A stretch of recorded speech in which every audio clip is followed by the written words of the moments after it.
The Galactic Medical Conference was the pinnacle of interspecies healing knowledge, held every 5 standard cycles on the neutral space station Hippocrates 9. Species from all 18 recognized sentient civilizations gathered to share breakthroughs, techniques, and the occasional cautionary tale about cross-species pharmaceutical disasters. Dr. Vorx, a Centaurian physician with 6 tentacle-like appendages and skin that shimmered between teal and purple, depending on oxygen levels, was particularly excited this cycle. After 200 years of practice, Vorx had finally been selected to present in the main amphitheater. The topic: a comprehensive analysis of regenerative healing across sentient species. And as we can see from the Floraxian example, Vorx gestured to the holographic projection of a plant-based being regrowing a limb in fast forward. Most evolved species have developed elegant, energy-efficient repair mechanisms. The audience of multicolored, multi-limbed, and multi-eyed beings nodded in agreement, some using appendages not traditionally designed for nodding. But then Vorx's voice dropped dramatically. There are humans. The hologram switched to show a human male in his 30s, with an average build and unremarkable features except for an impressive collection of scars across his visible skin. This is Jeff Miller, the first human specimen I've had the opportunity to study in depth. Jeff, sitting awkwardly in the front row and wearing what appeared to be borrowed ceremonial robes that didn't quite accommodate human proportions, gave a small wave. "Humans don't heal," Dr. Vorx announced. "At least not in any way that makes biological sense." A murmur swept through the crowd. Watch this time lapse of Jeff's epidermal layer after sustaining a laceration. The hologram zoomed in on a cut slowly sealing itself. But instead of the elegant, synchronized cell migration seen in other species, human cells seem to be climbing over each other, multiplying chaotically, forming excessive scar tissue. "They don't repair tissue, they grow replacement parts," Vorx explained, clearly disturbed. "Their bodies react to injury like it's a personal insult. It's the biological equivalent of saying, 'Oh yeah? Watch this to cellular damage.'" As if on cue, Jeff sneezed, accidentally reopening a small cut on his hand from earlier that day. Several alien physicians in the front row gasped in horror, one even secreting a defensive mucus. "Don't worry," Jeff said with a casual shrug. "It'll close up soon." "Always does." Dr. Vorx gestured frantically to the hologram operator. "Quick, scan his hand. This is perfect." The sneeze-aggravated cut was now magnified for all to see, blood cells aggressively piling up to form a clot, platelets virtually shoving each other aside to get to the wound. "Look at that," whispered an 8-eyed physician from the back. "It's like the cells are angry." "Precisely," Dr. Vorx exclaimed. "Humans don't heal wounds. They just get angry and grow new flesh out of spite." Dr. Vorx hadn't always been fascinated by human biology. In fact, for the first 150 years of medical practice, the Centaurian physician had specialized in the elegant regenerative processes of crystalline-based life forms, and whose healing was so mathematically perfect it could be plotted with equations. Centaurians themselves had beautifully controlled healing. When injured, their cells would form perfect geometric patterns, coordinating repairs with the efficiency of a well-programmed nanite swarm. It was logical. It was efficient. It was beautiful. Then came the day a human trade vessel docked at the Centaurian medical outpost, and Dr. Vorx's professional life changed forever. "The first time I treated a human laceration, I thought I was witnessing a medical emergency," Dr. Vorx explained to the attentive conference audience. The chaotic cell migration, the inflammation, the apparent distress signals, it all indicated systemic failure by our standards. The holographic display showed a comparison between Centaurian healing, elegant blue geometric patterns, and human healing, a red, angry mess of cellular activity. I immediately attempted to administer anti-inflammatory compounds, assuming the human was suffering. The human, a cargo handler named Rodriguez, actually laughed at me. From the edge of the stage, a team of alien physicians who had joined Dr. Vork's human research team nodded vigorously. Dr. Kalzi, a gelatinous cube with 8 eye stalks, wobbled forward. "We've established an entire division dedicated to understanding human healing," Kalzi explained, her voice bubbling through her translucent body. "Our initial hypothesis was that humans were simply inefficient healers, evolutionarily disadvantaged." The hologram shifted to show a microscopic view of human white blood cells literally chasing and devouring bacteria. "We were wrong," Kalzi continued. "Humans aren't inefficient, they're excessive. Their immune system doesn't just fight infection, it holds grudges. Their cells don't just repair damage, they overcompensate as if personally offended by the injury." Behind them, Jeff Miller was examining a hangnail with casual interest, completely oblivious to the medical significance the alien physicians were ascribing to his biology. Dr. Vork's floated back to center stage, tentacles gently pulsing with excitement. "The most fascinating aspect is their scarification process. Other species minimize evidence of injury, but humans," Vork's gestured dramatically, "humans keep receipts." The audience burst into confused murmurs. "It's an Earth idiom," Jeff called out helpfully. "It means we keep evidence." "Precisely," Vork's continued. "Each scar is a biological monument to the injury that failed to defeat them. It's as if their bodies are saying, 'Remember the time you tried to kill me? I'm still here.'" Dr. Lethun, a mantis-like being from a species known for their painless molting, raised an appendage. "But surely this is inefficient? The energy expenditure alone." "Exactly," Dr. Vork's interrupted, too excited to maintain proper conference etiquette. "By all metrics, human healing should be evolutionarily disadvantageous. But here's the twist: it works. Not because it's efficient, but because it's stubborn." The hologram shifted to show Jeff's medical history, a catalog of broken bones, lacerations, burns, and even a near-drowning incident. "Jeff here has experienced injuries that would have been fatal to most of us." His body's response: "Try harder next time." Jeff shrugged modestly from his seat. "I was a clumsy kid." Jeff Miller hadn't planned on becoming an interstellar medical curiosity.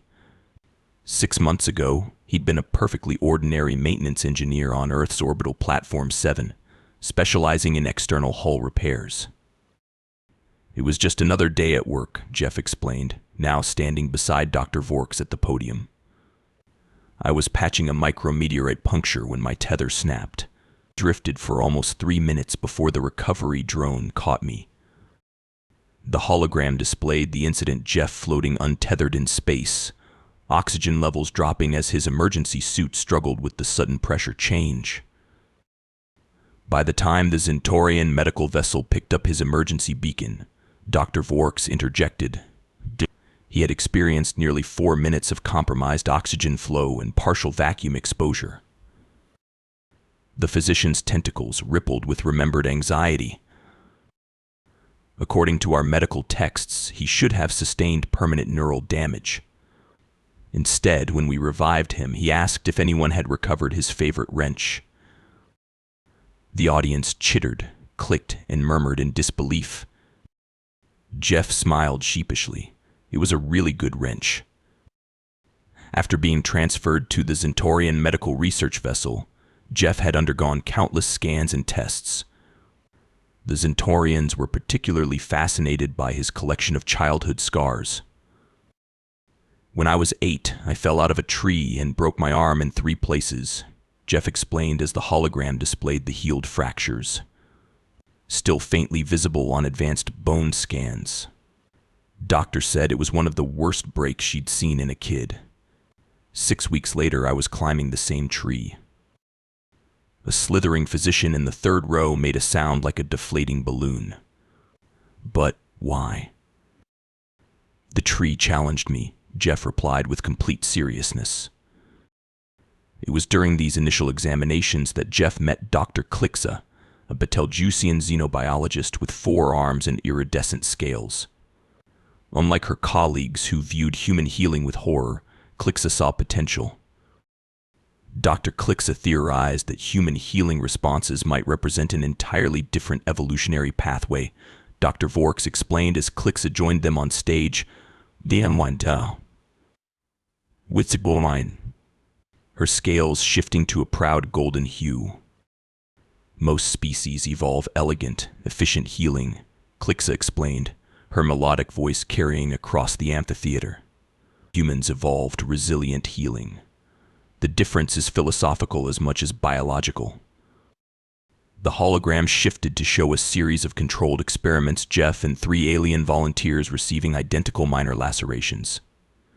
While the aliens' wounds closed neatly with minimal inflammation, Jeff's wound became red, swollen, and angry-looking before eventually forming a small but visible scar. Observe the inflammation, what we initially mistook as a dysfunction. Klixa highlighted the redness around Jeff's wound. It's actually a fundamental component of their healing process. Humans throw everything at an injury: increased blood flow, immune cells, growth factors like an emergency response team that always arrives with excessive equipment. It's not pretty, Jeff admitted, but it gets the job done. The experiments had continued over months. Different types of injuries, different recovery environments, even different psychological states to see how emotions affected healing. The more difficult the recovery should have been, the more aggressively Jeff's body responded, Dr. Vorks noted. It was as if the greater the challenge, the more determined his cells became. We eventually reached a surprising conclusion, Klixa announced. Humans don't have a healing system, they have a defiance system. They don't repair damage, they overcome it. The hologram displayed one final experiment: tissue samples from Jeff's minor wounds, watched under time-lapse microscopy as they regenerated.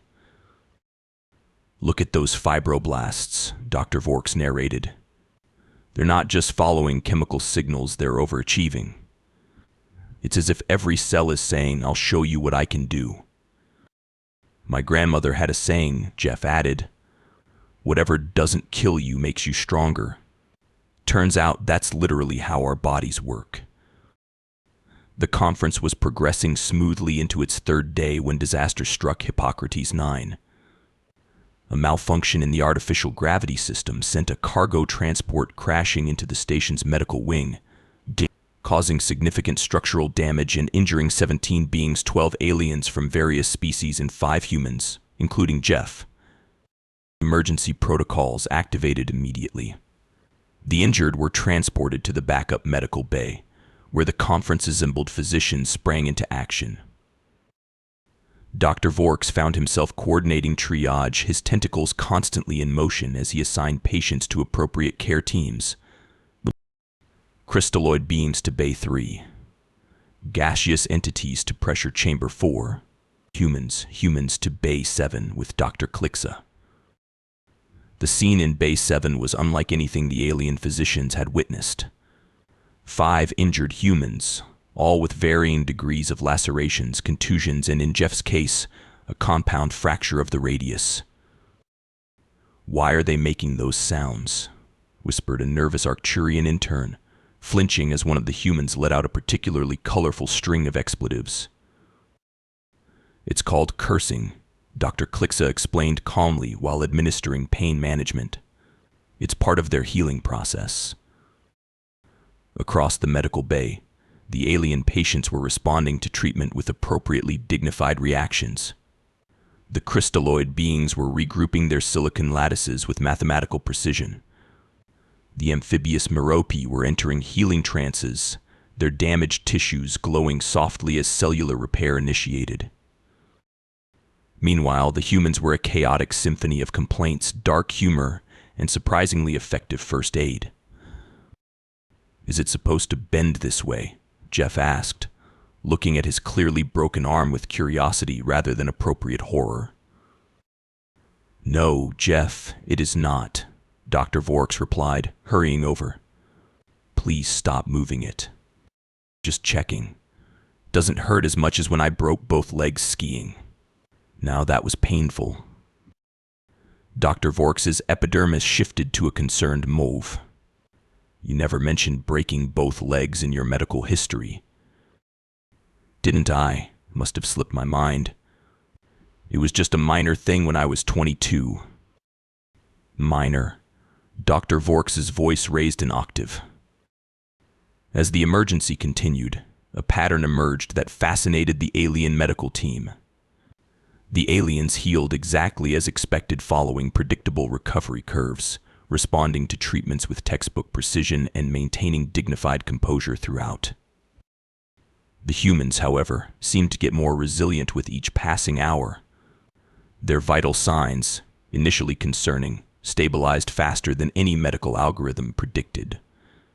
Their pain responses, while vocally dramatic, didn't match their physiological readings.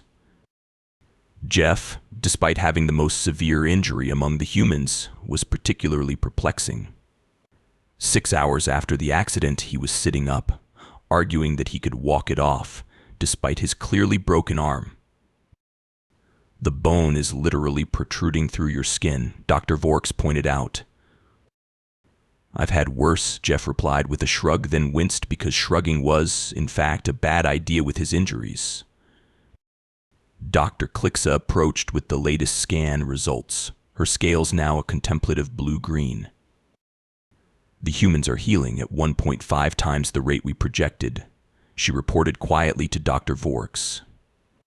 And their inflammatory responses are actually accelerating tissue regeneration rather than impeding it. That contradicts everything in xenobiology, Vorks whispered back. I know, Klixa replied. That's what makes it so fascinating. By the 24-hour mark, a statistical analysis revealed something that would soon rewrite medical textbooks across the galaxy. While the alien patients were recovering precisely on schedule, the humans were exceeding every recovery projection, especially those with more severe injuries. It's as if the humans are taking their injuries as personal challenges, Dr. Klixa observed, watching Jeff attempt to solve a puzzle cube one-handed. The worse the injury, the more aggressively their bodies fight back. Dr. Vorks's scientific curiosity finally overcame professional restraint. Jeff, the physician asked, does your species actually enjoy proving medical science wrong? Jeff looked up from his puzzle cube and grinned. Doc, humans have a saying, hold my beer and watch this. Our entire medical history is basically that phrase in action. 3 days after the accident, with the conference back on schedule and the injured recovering, Dr. Vorks stood once again before the assembled galactic medical community. This time, the presentation had been hastily renamed Human Healing, spite as a biological mechanism. Distinguished colleagues, Dr. Vorks began, tentacles arranged in the formal position of academic declaration. I stand before you today to challenge everything we understand about regenerative biology. The holographic display activated, showing comparative healing rates from the accident victims' neat, predictable curves for the alien species and wild, erratic, yet ultimately steeper curves for the humans. What you are witnessing is not an anomaly. It is not a statistical error. It is the human healing response, and it defies our fundamental understanding of biological repair. Jeff sat in the front row again, his arm now encased in a transparent cast through which the audience could see the remarkable progress of his knitting bones. Humans, Dr. Vorks continued, have evolved a healing mechanism powered by what can only be described as biological stubbornness. Where other species heal through cooperation, cells working in harmony to restore function, humans heal through determination. The hologram shifted to show microscopic images of human white blood cells, literally chasing bacteria, not just following chemical gradients as other species' immune cells did, but actively pursuing pathogens with what appeared to be cellular enthusiasm. Note the behavior of these leukocytes, Dr. Vorks highlighted. They're not just responding to infection, They're hunting it. From the back of the amphitheater, a Regelian physician with crystalline skin raised a glittering appendage. Are you suggesting that human healing is emotionally driven? That is precisely what I'm suggesting, Dr. Vorks replied. Their inflammatory response, their scarification process, their accelerated healing under duress all point to a biology that responds to challenges with escalation rather than accommodation. A murmur swept through the crowd as the implications sank in. Dr. Klixa joined Vorks on stage, her scales now a confident purple. We've identified 3 key components of what we're calling spite healing, she explained. First, proportional response: the worse the injury, the more aggressive the healing. Second, memory encoding: humans retain biological markers of previous injuries as if keeping score. And third, defiance factors: chemical compounds released during injury that actually enhance recovery when the injury should, by all rights, be debilitating. The distinguished Dr. Plex Orn of the Galactic Medical Council rose from his seat, his eye stalks extended in the formal position of scientific challenge. This contradicts all established principles of evolutionary efficiency, he noted. Such a system should consume excessive energy resources. Exactly, Dr. Vorks exclaimed. By all rational measures, human healing should be an evolutionary disadvantage. Their bodies act as if physical laws are merely suggestions that can be overcome with sufficient determination. Jeff was invited to the stage to answer questions, creating the unusual spectacle of a human maintenance engineer participating in high-level xenobiological discourse. Mr. Miller, asked a gelatinous physician from the 3rd row, are you conscious of this spite healing process? Jeff considered the question. Well, I've never thought of it in those terms, but humans do tend to get competitive with our injuries. My buddy Rodriguez once bragged that he recovered from appendicitis faster than I recovered from a broken rib. I'm still annoyed about it. The audience's universal translators struggled momentarily with the concept. You competed about recovery rates? Asked Dr. Plex Orn, clearly disturbed. Sure, Jeff replied casually. Doesn't everyone? The resounding silence answered his question. As the presentation concluded, the Galactic Medical Council entered a heated debate about how to classify humans in the xenobiological taxonomy. Some argued they represented an entirely new category of regenerative species. Others suggested they might pose a potential biological hazard if their hyper-aggressive healing responses could somehow spread to other species. Dr. Vorks's closing statement would be quoted in medical texts for generations to come. What we've witnessed is not just a curious biological anomaly. It is a philosophical challenge to our understanding of life itself. Humans don't heal despite adversity, they heal because of it. Their bodies don't just repair damage, they respond to it as a challenge to be overcome. In essence, humans have weaponized their own mortality. 6 weeks after the gravity malfunction accident, Jeff Miller stood before the Galactic Medical Council for the final evaluation of his recovery. His once broken arm now showed no external signs of injury, though advanced scans revealed the characteristic human overengineering bone that had regrown thicker at the break point, scar tissue forming a permanent record of the trauma. Remarkable, murmured Dr. Plex Orn, examining the scans. The bone is now 22% stronger at the fracture site than it was previously. It's as if your body viewed the break as a design flaw to be corrected rather than damage to be repaired. Jeff flexed his arm experimentally. Feels good as new. Better, maybe. Dr. Vorks floated forward, tentacles arranged in the formal pattern indicating an official declaration. Based on our observations of human healing capabilities, the Galactic Medical Council has reached a decision regarding humanity's classification in the interspecies contact protocols.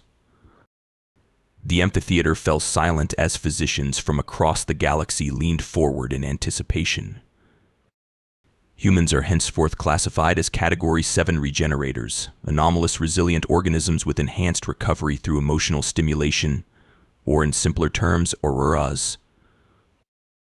Jeff stifled a laugh. You just classified us under an acronym that sounds like errors. Dr. Vork's skin rippled in what humans had come to recognize as Zentorian embarrassment. An unfortunate linguistic coincidence. Additionally, the Council has approved a special dispensation for human participation in high-risk medical emergency response teams. Wait, Jeff interrupted. You want to send humans into dangerous situations because we heal better when things go really wrong. Precisely, Dr. Klixa confirmed, her scales shimmering with excitement. Your species' unique ability to not just survive but thrive under adversity makes you ideal first responders for situations other species would find terminally challenging. So basically, Jeff translated, you want to hire humans because we're too stubborn to die properly? That is a remarkably accurate summation, Dr. Plex Orn admitted. As the conference concluded, Dr. Vorks was making the final updates to the Galactic Medical Encyclopedia entry on human physiology. The holographic text floated before him. The new section titled Human Spite Healing, Biological Defiance as a Survival Mechanism. Jeff peered over the physician's shoulder, or what approximated a shoulder on a Zentorian. I still think you're overthinking this whole thing, Jeff commented. We just heal. It's not that weird. Dr. Vorks' epidermis flickered to a shade indicating academic disagreement. Jeff, your species treats biological processes like personal challenges. You don't just recover, you come back stronger. You don't just survive, you adapt. It contradicts everything we understand about efficient biological systems. Jeff shrugged comfortably this time, with his fully healed arm. Well, when you put it that way, I guess we are pretty awesome. As they finished the documentation, Dr. Klixa approached with new scan results, her scales shifting to a concerned turquoise. Dr. Vorks, you need to see this, she said quietly, showing him a data pad.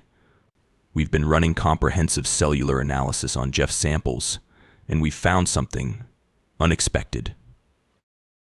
Dr. Vorks' tentacles stiffened in surprise as he reviewed the data. This can't be right, he whispered. Run the tests again. 3 hours and 5 test repetitions later, the results were undeniable. Dr. Vorks called an emergency session with the Council's senior researchers.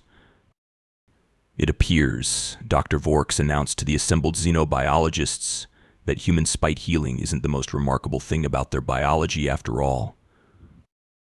The hologram displayed a time lapse of Jeff's cells under stress conditions. As the researchers watched, the cells didn't just repair themselves, they improved their structure, becoming more resilient with each simulated injury.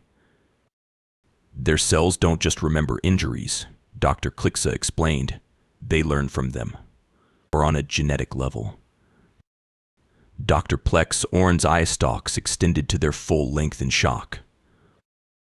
Are you suggesting that human cells evolve in real time based on environmental challenges?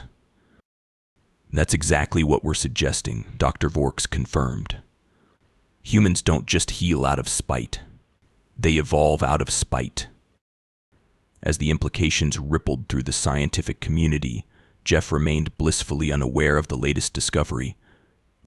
Having returned to his quarters to enjoy a much-deserved rest and to write home about his adventures as the galaxy's most medically interesting human.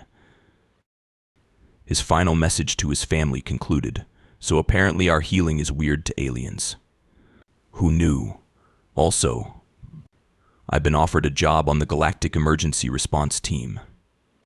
The recruiter said something about humans being biologically optimistic in the face of certain doom.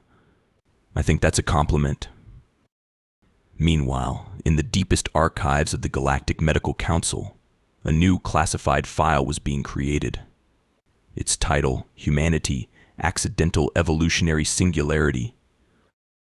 The universe, it seemed, had much more to learn about the species that treated death like a personal insult and healed not because they could, but because they absolutely refused not to.